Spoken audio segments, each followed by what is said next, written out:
Good afternoon, everyone, and welcome to our next No Mensa webinar installment, hosted by UX consultant here at No Mensa, Harriet Hughes. In today's webinar, Harriet is going to help you take a step into the shoes of a new UX starter. We'll be sharing the strategies learned to succeed, mistakes made, and the techniques senior used to help her grow. As usual, please join in the discussion in the chat, but please make sure your chat settings are switched to everyone, not hosts and panelists, and that way everyone can see your messages. And if you've got any questions for Harriet, you can submit them using the Q&A box, and I'll get through as many as I can at the end. We are using auto-generated captions from Rev today. As is the nature of these things, there is a chance some may get a bit muddled, but once we upload the recording to YouTube, we'll make sure those are all tidied up for you. Without further ado, I'll hand over to you, Harriet, to kick things off. Thanks, Henry. Hey everyone, so a quick little kind of introduction to me before we get started with this webinar, just so it gives everything a little bit more context. As Henry has already said, my name's Harriet, and I've been working at No Mensa for about a year and a half now. I started off as a graduate UXer, and I'm now currently a UX consultant. So what that means is that on a weekly or monthly basis, I get put on both design and research projects. So throughout that first year, though, I spent being a graduate, and this is my first ever job in the UX or design industry. Before this, I was at university studying product design, and then in between now and university during COVID, I was working at Sainsbury's. So I can fairly say that my day-to-day looks pretty different now. So this talk is going to be all around my first year, and I'm going to kind of tell stories around embarrassing moments, insecurities, mistakes, and my successes. And hopefully through all these stories, I can then kind of show you guys a few things that I've learned along the way, and how seniors have supported me through these moments as well.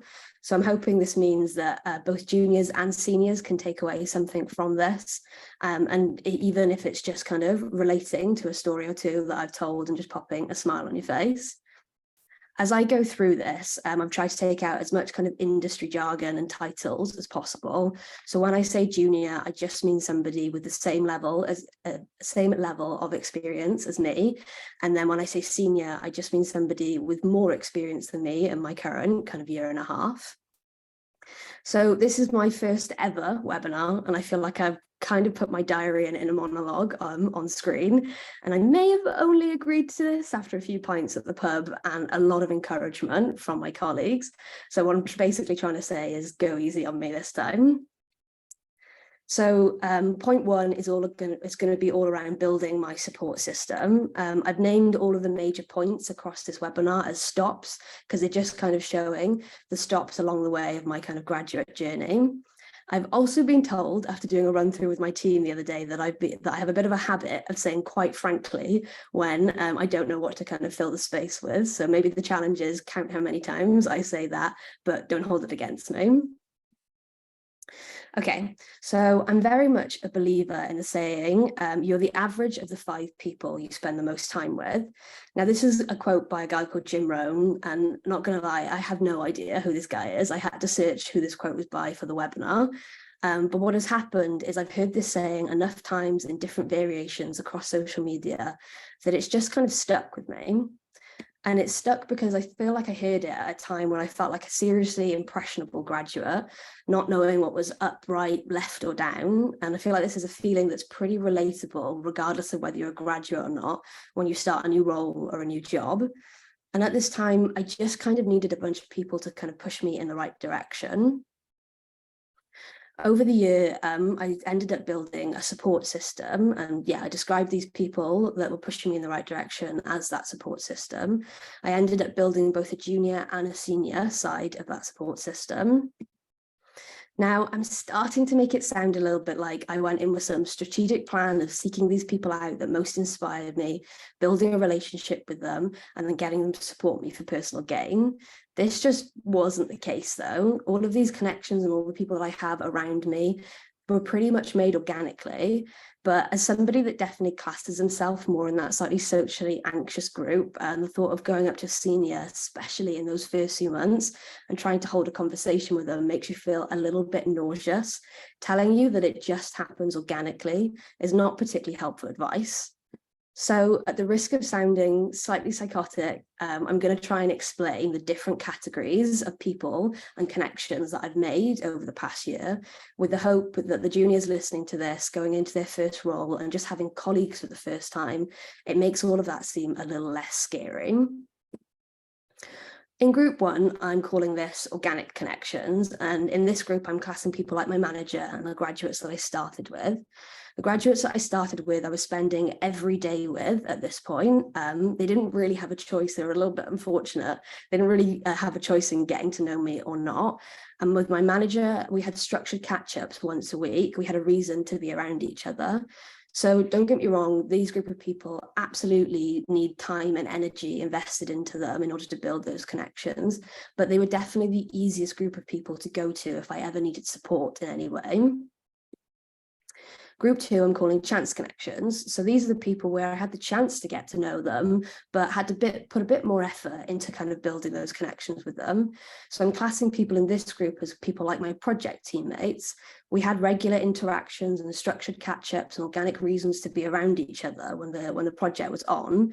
But as soon as that project ended, if I wanted to continue to go to these people for more support, I needed to put a bit more effort in. And then the last group I'm calling the invested effort connections. So these group, I'm not going to lie, for those slightly more socially anxious people out there, this is the scary group of people. This is the people that I had no particular reason to be around, no organic reason just to bump into them. So with this group of people, I just had to be bold and reach out. I'm sorry to tell you. So across the year, I ended up building a support system of people with all of these different skill sets that it wasn't my intention, but I was also trying to aim to achieve the skill sets that they also had. And it just kind of happened through exploring different interests. I now have a group of people surrounding me that have expertise in design, research, client comms, delivery. And what it now means for me is that anytime I have a problem or I need a question answered, one of the people in that group generally has the answer to it.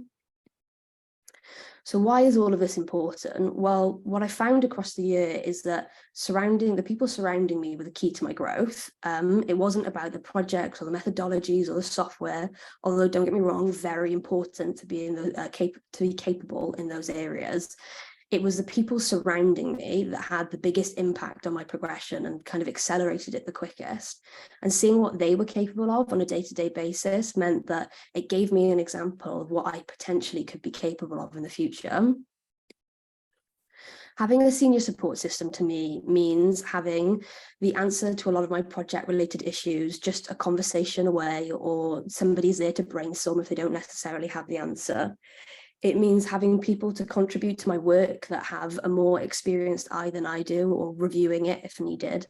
It means having people around me that have the skills that I'm aiming to achieve and getting them to knowledge share on how I potentially can achieve them, because they already have that skill set. And honestly, it just means having people around me that have been there and done it before I have. It means that they're there then to help me set goals and objectives that I'm aiming for in the future.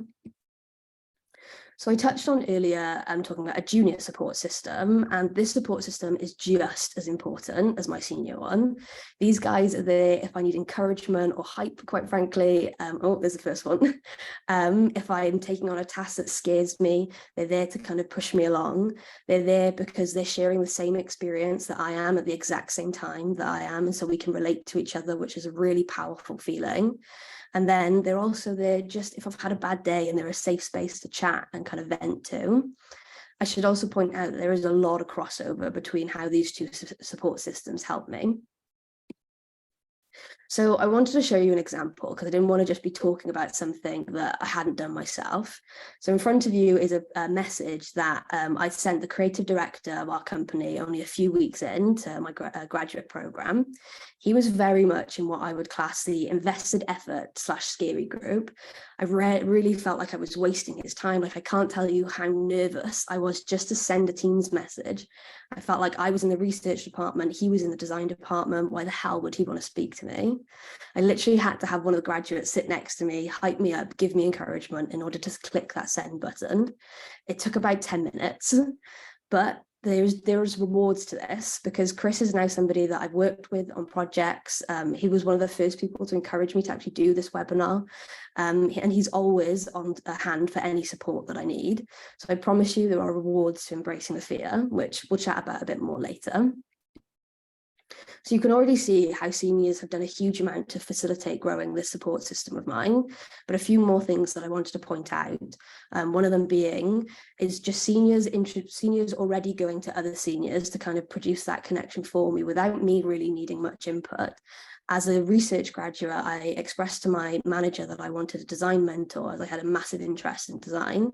She went to that designer for me, and she took her completely straight out of the invested effort group and straight into the organic one. I now had structured catch-ups with that person to get to know them and for her to impart her knowledge on me. This took a massive weight off my shoulders and was very much appreciated that my manager did that for me.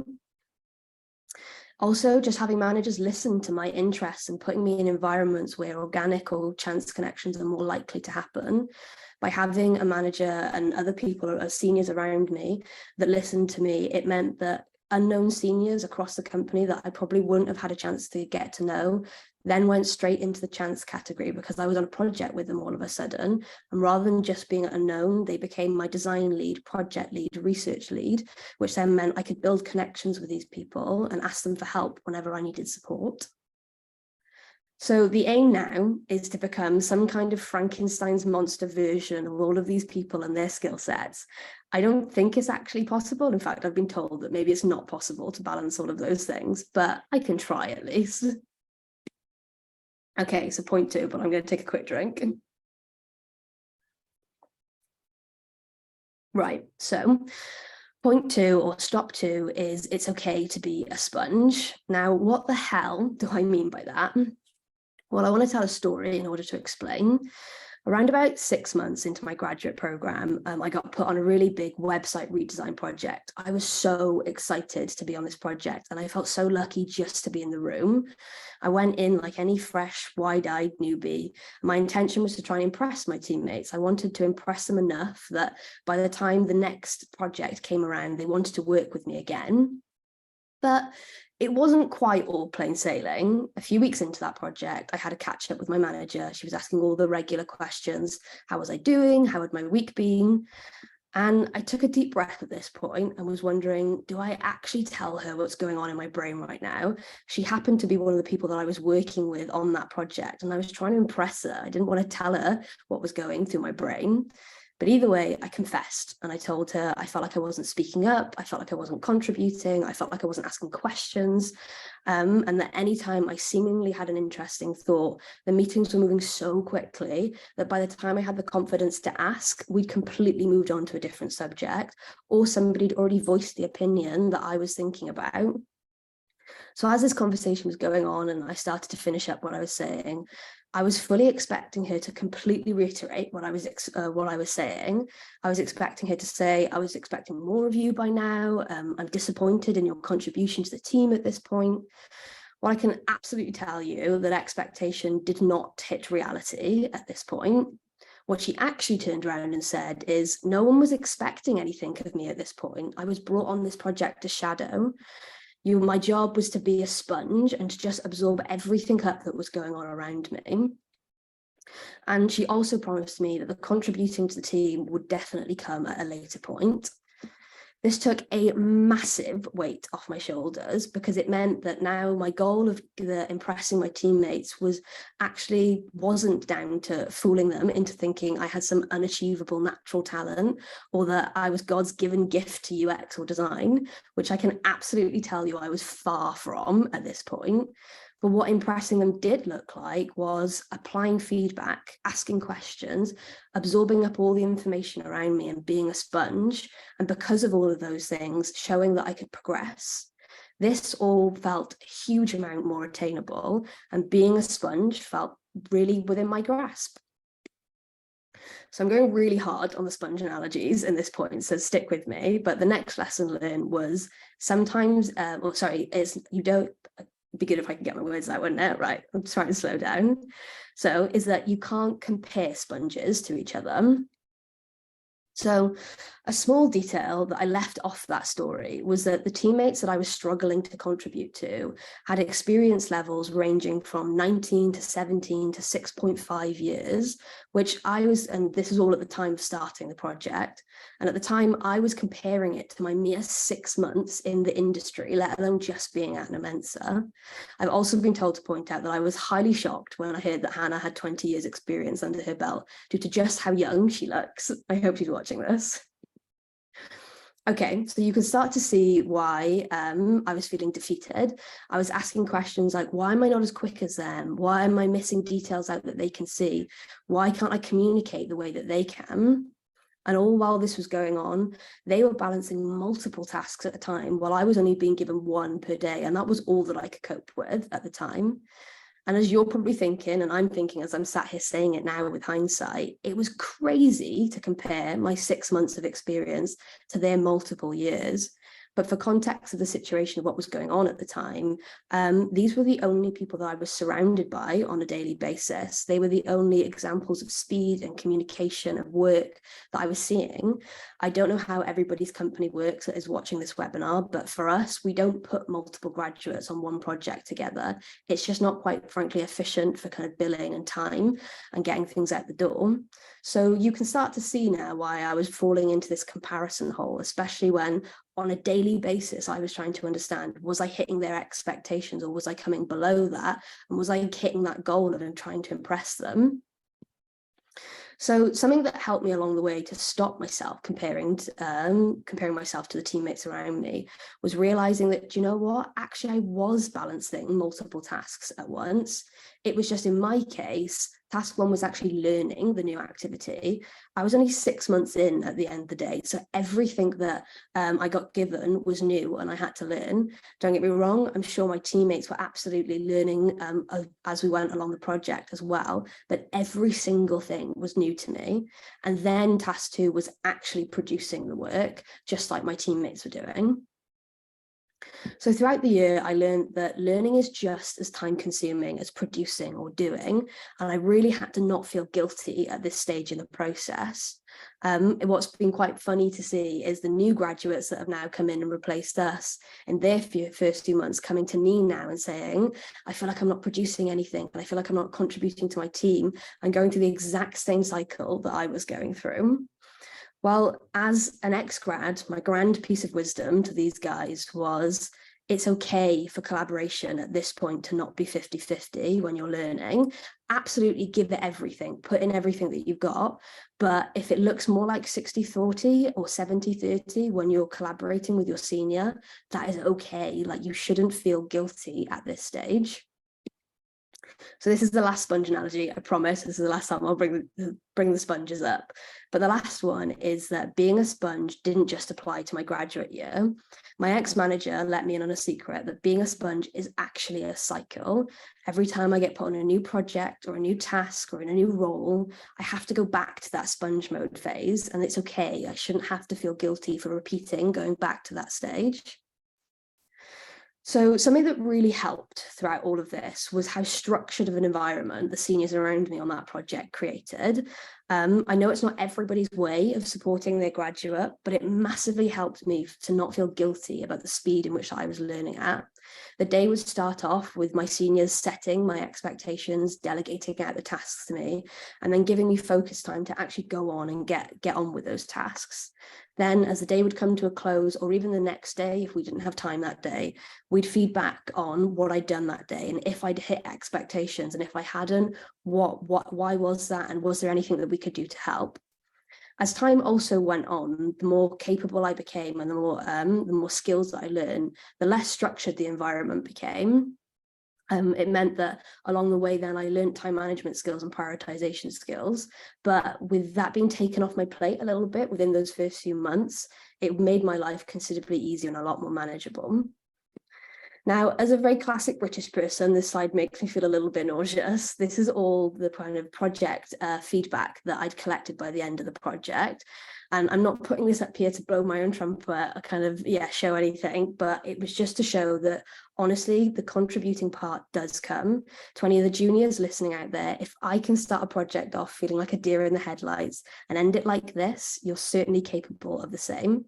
And plus, if I'm going to tell you all my insecurities, and I've got later on, I've got a story about a mistake that I've made, I'm certainly going to show you my successes as well. I've got to keep it balanced. Okay, so now we're on to embrace the fear. This one's pretty self-explanatory, but honestly, this is one of the most important ones to me, this stop. It's had the biggest effect on my confidence, which was pretty low when I first started as a graduate. The people surrounding me at that time can vouch for that. So I can't actually remember what we were talking about, but embrace the fear came from a conversation that I was having with a colleague of mine who was telling me how she enjoyed doing things that scared him. As somebody that is seriously happy setting up camp in their comfort zone, I couldn't have disagreed more at this point. But like the first stop, this point just kind of stuck with me. It's now become an inside joke and a bit of a mantra. Anytime somebody asks me to do something that makes me want to absolutely run in the other direction, this webinar being a great example, I have to flick a switch and go, come on, time to embrace the fear. It's a bit cheesy, but it works. Okay, so I want to talk about presenting, because presenting is something that we've all done, or some of us are about to do, and a lot of us find pretty anxiety inducing when we first start. So embracing the fear to me has meant that I've had to learn to say yes to things that scare the absolute hell out of me, and I don't necessarily know the solution to when I have to say yes to the task being asked of me. Also, before I go into this kind of embracing the fear knowledge that I've kind of collected, something that I've learned in parallel with this is there is a balance to be had between embracing the fear and being realistic. When a client is asking something of me, is asking me to produce a piece of work, saying yes just because I feel like something is going to push me outside of my comfort zone is not necessarily the time. At that time, it's about thinking about how I'm going to deliver high quality work on time. Sometimes saying no is the right option. But back to all this embrace the fear stuff. So to give you a little bit of context of where my kind of presenting journey started out, one of my first interactions presenting was just doing some small informal client meetings that were remote across teams. I was just showing some minor design updates to some screens that I'd updated at the time. And this was enough to make my fitness watch think I was in full cardio workout. To be fair, we're actually doing all right at the minute on my watch. Okay, so then the next opportunity came, and this one taught me that embracing the fear is an amazing time to do it when you have the support around you. So one of my first ever in-person presentation just so happened to be in front of the CEO of the company that we were currently working with. I was asked if I felt like I was up for it, and I was given an out if I didn't want to do it. But I turned around and said, no, I felt like I was up for it. I felt like I could do it. And actually, it went okay. The demo went quite well. But what I didn't see coming as kind of a little naive graduate was that there were going to be multiple questions asked after the demo from people with far more experience than I had at the time. And within seconds, I went from just pushing outside of my comfort zone to being fully submerged in at the deep end, struggling to tread water. But within seconds, although it probably felt like hours to me, my project director clocked exactly what was going on and was straight in there to help me. She was there to answer the client questions and reassure them of what was going on. So another lesson learned along the way was that sometimes embracing the fear means trusting the judgment of the seniors around me over my own judgment, which I'm not going to lie is a bit of a hard pill to swallow, but absolutely is necessary. So with this example, I was asked to present in what we call Summer Conference. It's an event that we have once a year where colleagues are asked to present some of the work that they've been doing throughout the year. I was asked only to present a few slides within our presentation, within our project presentation, and I wanted to absolutely run for the hills when I got asked to do this. But my teammates assured me that they thought that I was capable and that I just had to trust them and go for it. So at this point, I had done, well, I could count on my one hand how many in-person presentations that I'd done, and that includes the CEO one we just talked about. And this one just so happened to be in a rather large hotel conference room in front of the whole of my company. And quite frankly, I care a lot about what these people think of me. So the risk factor of messing up and falling completely flat on my face felt very high. But although I was only running on adrenaline and probably not a lot of food that day, I did actually manage it. And I even got a laugh or two from the audience as I was presenting my slides. However, this story ends slightly embarrassingly. It ends with me running up to my project director, who unfortunately couldn't actually be there at the time of the presentation, and this all happened after a few beers, and she told me apparently I had a large cocktail in my hand as I did this, and I was shouting, "I did it, Hannah, I did it." Maybe wasn't the most professional moment of my career. And she happily reminded me of this the week after when I was a little bit more sober. But although this is slightly embarrassing, it is the important part of the story. After embracing the fear and achieving something that I never thought that I was capable of, only probably just about 6 months and over into my career, I now had a little bit more evidence to prove that, you know what, I could do it next time because I did it, just like I told Hannah. So where am I at now? Well, now I'm at a point where I'm able to present webinars, but I don't want to lie to you. Like, I've not got to the point where nothing scares me. This is quite nerve-wracking, quite frankly. But what has happened is over the year, after embracing the fear multiple times, it has drastically improved my confidence. And I now have a little evidence bank to prove that next time I take on something, I can do it because I did it last time. I do sadistically enjoy embracing the fear a little bit more now.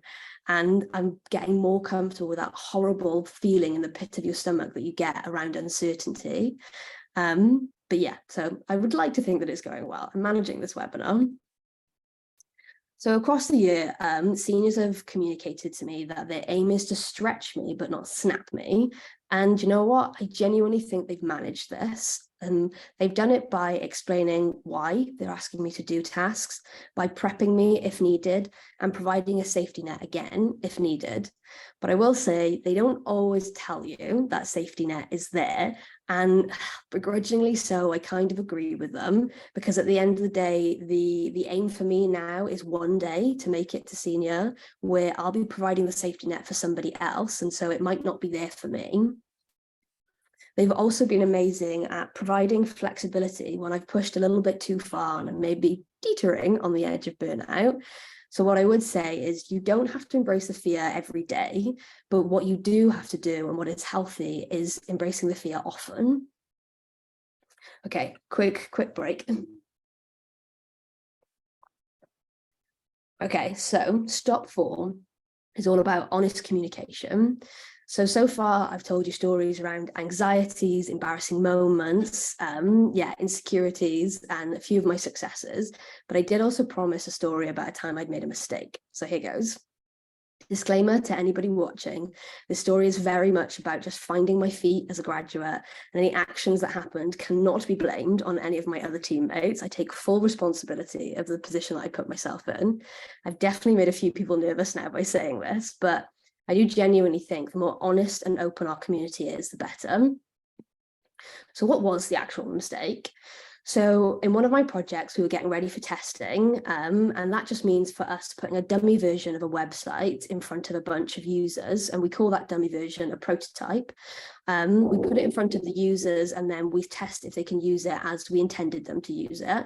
And at this point, I was responsible for I was the one building the prototype. And I may, along the way, have poorly communicated my workload and capability. Not a good idea. So this then led to multiple hours of overtime and one very early morning, staying up to 2 a.m. to get it done, then getting back on a train at 6 a.m. because I was living in Wales at the time and our office is in Bristol, which you can now tell that burnout and me were pretty close friends at the time. So why had this happened? What had happened? Well, I'd overpromised essentially, and I was unable to admit my mistakes at the time. I hadn't learned yet that previous lesson we talked about around being a sponge. I was feeling so guilty for my speed of work. I hadn't taken into consideration that it was going to take as much time to learn to prototype to the level that I needed, as well as actually building the prototype itself. So I should point out that along the way, my teammates did check in on me multiple times, but I did the, it's all good, everything's fine, like I'm nearly there, classic. And here you can see a message between me and my teammate and manager at the time, Zoe, checking in if I was doing okay, and then me messaging back, just talking about my productivity, being like, yeah, I'm nearly there with checkout, and her doing an amazing job and checking in again and going, no, but are you okay? And me being like, yeah, I'm a little bit stressed, but it's all good. This is the point where I should have turned around and said, do you know what? I need a bit more time. I need a bit more help. I need a bit more scope, or kind of we need to take down the complexity of the prototype. But I didn't. But to any of the colleagues holding their breath, I can promise you this story ends well. It ends with the prototype being finished on time for testing, and testing went great. And although I'm not proud of my time management and communication skills at this point, I am still to this day very proud of the prototype that we produced. So it makes me cringe a little bit when I say this, because I now have the complete opposite attitude. But at the time of all of this happening, and after it all happened, I had no intention of telling my teammates what had happened. At the end of the day, I was trying to impress these people. Why would I tell them that I just messed up? And my naive little brain was saying, it'll be fine the next time testing comes around. I've learned all this prototyping skill, like as if by magic, it'll just be fine. It wouldn't have been, but luckily enough, I was having a conversation with my workmate where it turned around, and she very slightly aggressively, but very lovingly told me that I had to tell my teammates what was going on. And she explained to me, it's everybody's job to keep the ball in equilibrium. It is a senior's job to push the tasks down and delegate out all of the tasks within a project, but it's also a junior's job to push that ball back up and not let it fall flat on the floor, which is exactly what I was letting happen.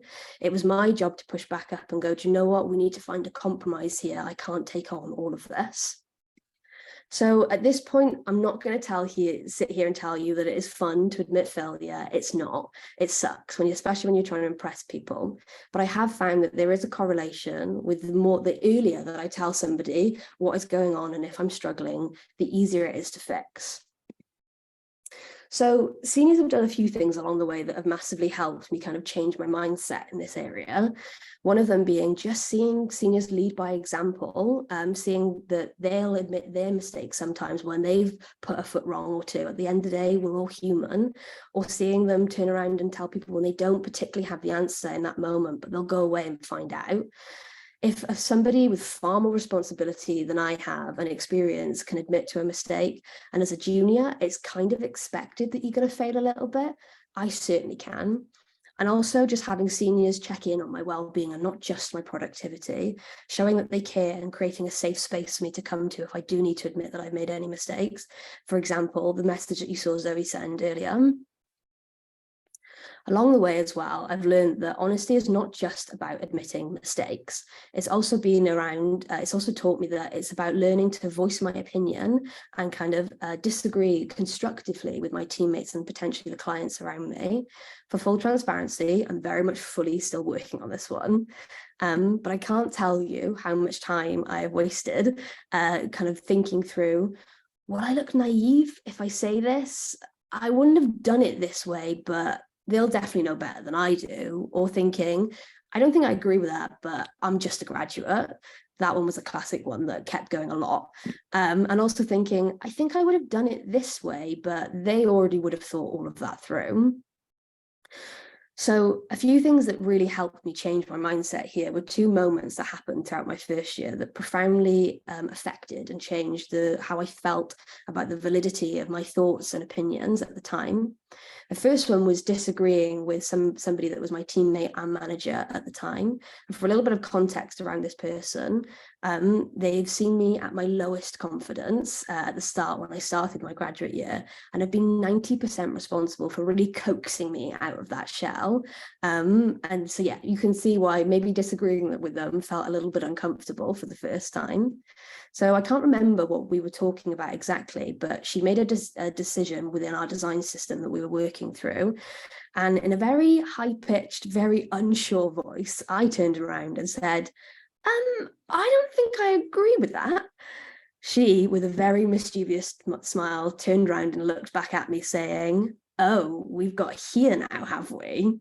Seeing how much she enjoyed the moment of the fact that I now had the confidence to disagree with her and voice my own opinion, and then going through and actually discussing what that opinion was and what my thinking was, showed me that good practitioners like to be challenged, and newbies have new ways of thinking about things, which are really valuable. The second moment was when planning a round of research with the head of my project team at the time. I was a graduate only 6 months in, and feeling like, what on earth would I have to contribute to this conversation? At the end of the day, she'd been doing this far longer than I had. Well, I can tell you that she did not share the same opinion as me. After nodding a few too many times, a little bit like a nodding dog, saying, yep, I agree, she turned around with a very warm slash forceful-ish tone saying, Harriet, I care and I respect your opinions. I want to know exactly what you're thinking. Though this moment probably meant not a lot to her, she probably can't even remember it. As somebody that looks up to and admires her and wants to potentially have the same skills as her one day, it profoundly affected how I felt about my contribution to conversations going forward. So I hope this leaves you with the same feeling that it left me at the time. To any of the juniors listening, I promise your contribution is valid. And it's really easy to feel like that while sat here watching a webinar. But just remember it the next time you want to ask a question that you feel is naive or silly, or you want to disagree with somebody maybe for the first time. I promise you, we want to know what you have to say. Okay, so we're on to the last point. I promise that we're getting here. I'm going to take another drink.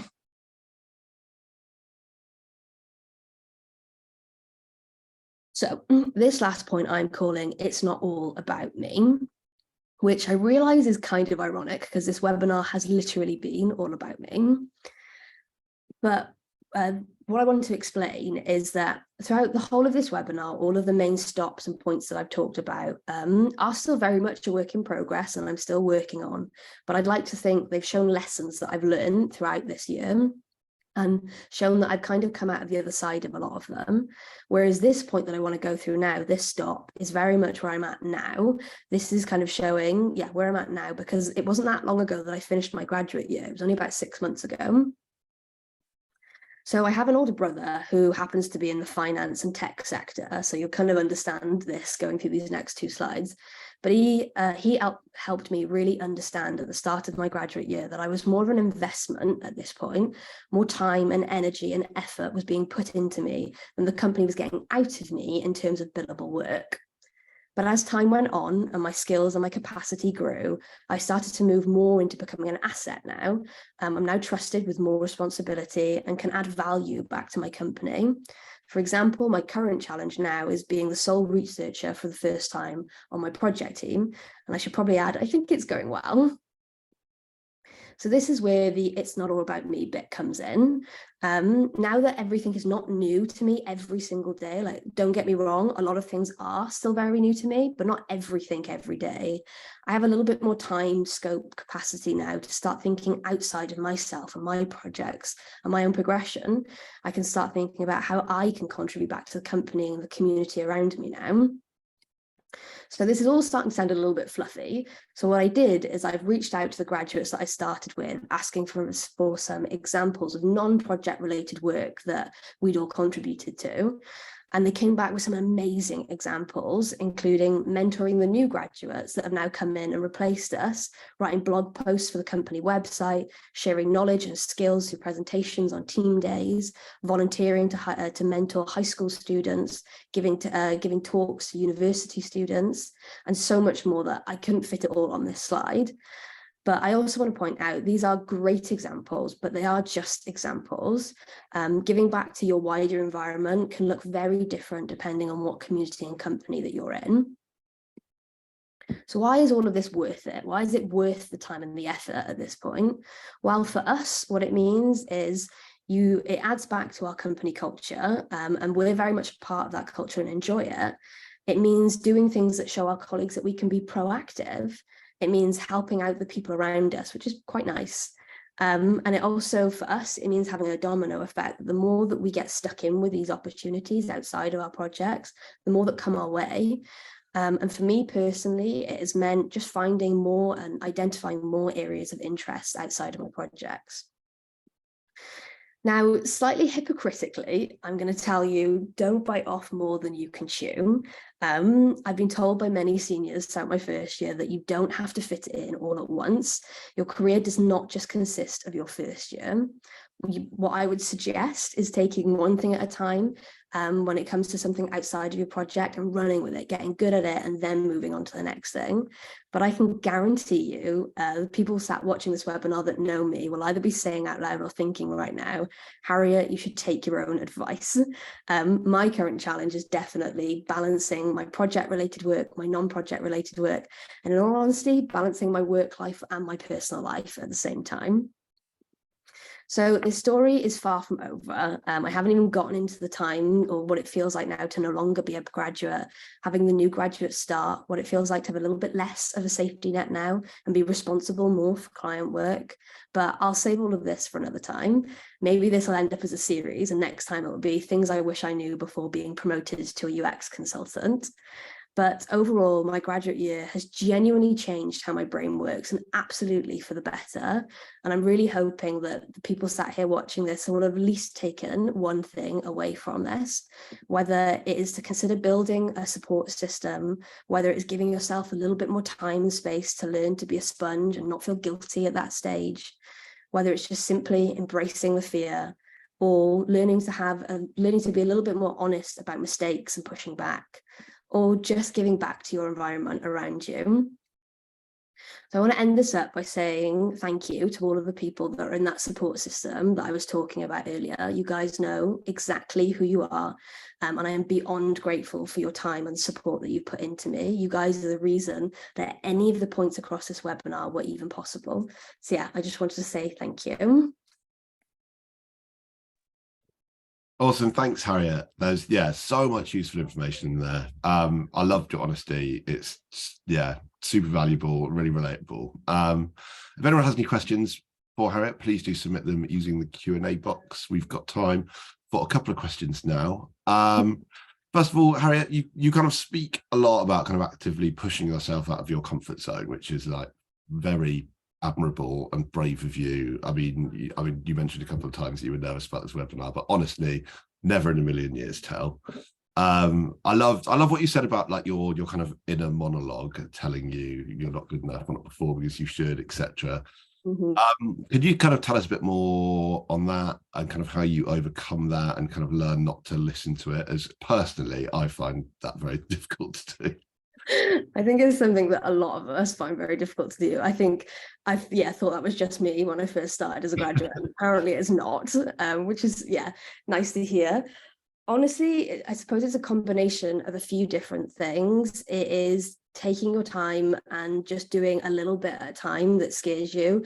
That summer conference was honestly a really, really big turning point for me in my first graduate year, because after I did that, with how anxious I was before it started, and then realizing that I actually could overcome that, it made everything going forward feel that little bit easier. But as well with the inner monologue thing, it's honestly using that junior support system to talk to people and say, hey, this is going on in my head. Either do you feel the same way? And sometimes people say yes, or sometimes people have the advice to go, hey, I'm not feeling the same way, and this is how I see things. And you can maybe just kind of take what I've personally kind of just, take it. It kind of fights off that kind of battle a little bit of like your head over here versus their opinion. And sometimes I end up respecting their opinion more than I do my own inner thoughts. And so it kind of, helps with that a little bit, but it's just mainly using the people around you and then just pushing as much as you can to kind of do things that scare you.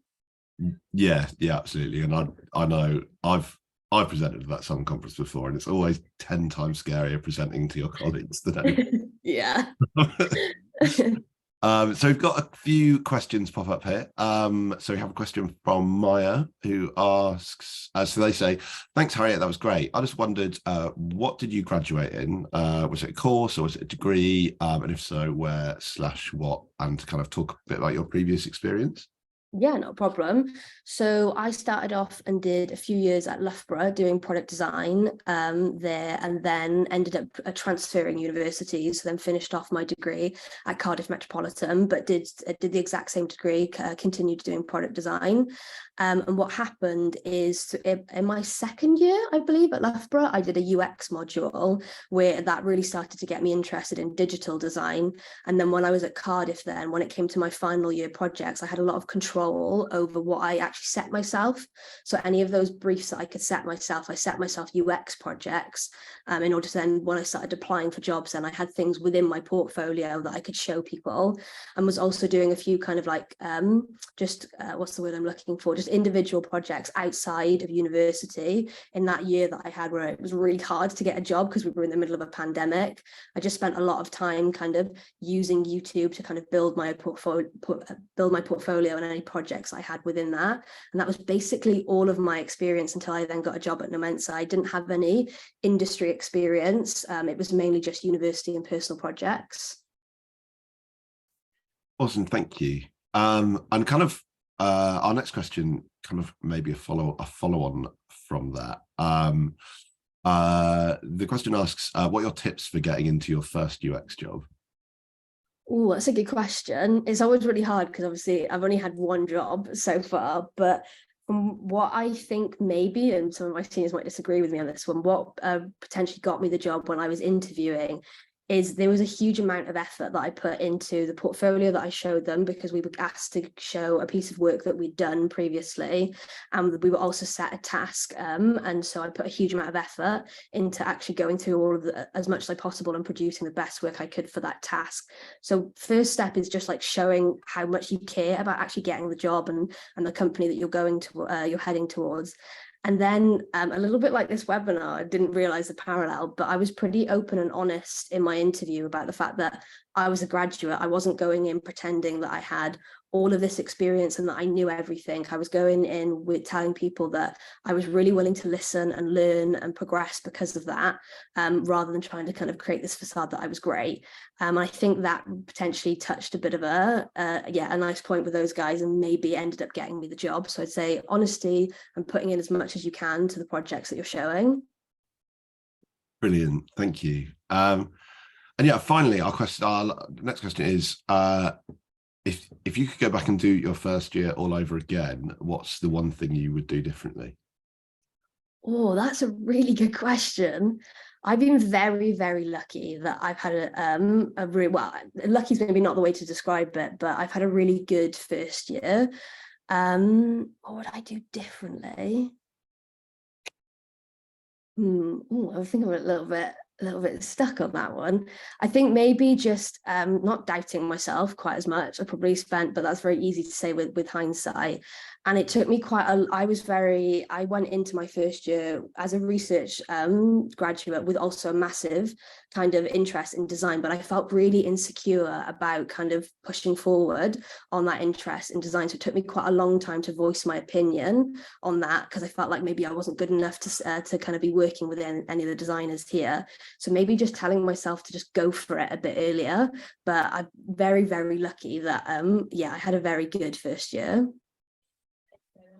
Amazing, thanks, Harriet. So yeah, thanks to everyone that tuned in. I can't see any more questions being submitted, so we can wrap that up. We're gonna have the recording available ASAP, so keep an eye on your emails when that pops up in your inbox. We should have that ready in the next day or so. Our next webinar on the 25th of July is hosted by Principal Experience Delivery Consultant Kati Tar, and it's all about collaboration and how to apply improvisation techniques to enhance collaboration, creativity, and overall well-being in your teams. Sign-ups are now open for that. You can find that on our Eventbrite page. I know lots of you that signed up are kind of interested in careers in UX. And for those kind of UK based and able to make it to Bristol on the 15th of June, Thursday, the 15th of June, we are hosting a free workshop, which is all about kind of an introduction to working in UX. So whether you're a recent graduate, whether you're looking for a career change, this free workshop will tell you everything you need to know about what it's like to work in UX. Hopefully we'll see some of you there. Again, thank you, Harriet. Thank you to everyone that tuned in, and we'll see you soon.